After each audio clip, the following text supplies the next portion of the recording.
اے خدا، قومیں تیری میراث میں گھس آئی ہیں۔ انہوں نے تیری مقدس ہیکل کو ناپاک کیا ہے۔ انہوں نے یروشلم کو کھنڈر بنا دیا ہے۔ انہوں نے تیرے بندوں کی لاشوں کو آسمان کے پرندوں کی اور تیرے مقدسوں کے گوشت کو زمین کے درندوں کی خوراک بنا دیا ہے۔ انہوں نے ان کا خون یروشلم کے گرد پانی کی طرح بہایا اور کوئی ان کو دفن کرنے والا نہ تھا۔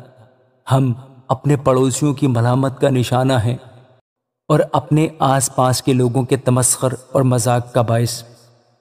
اے خداوند، کب تک؟ کیا تو ہمیشہ کے لیے ناراض رہے گا؟ کیا تیری غیرت آگ کی طرح بھڑکتی رہے گی؟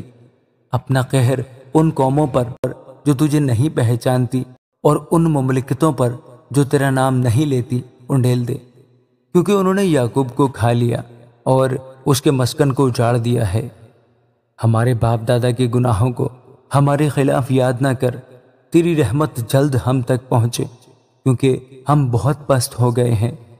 اے ہمارے نجات دینے والے خدا، اپنے نام کے جلال کی خاطر ہماری مدد کر۔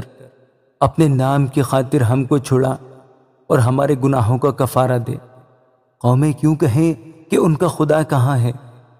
تیرے بندوں کے بہائے ہوئے خون کا بدلہ ہماری آنکھوں کے سامنے قوموں پر واضح ہو جائے۔ قیدی کی آہ تیرے حضور پہنچے، اپنی بڑی قدرت سے مرنے والوں کو بچا لے۔ اے خداوند، ہمارے پڑوسیوں کی طعنہ زنی جو وہ تجھ پر کرتے رہے ہیں، الٹی 7 گنا انہی کے دامن میں ڈال دے۔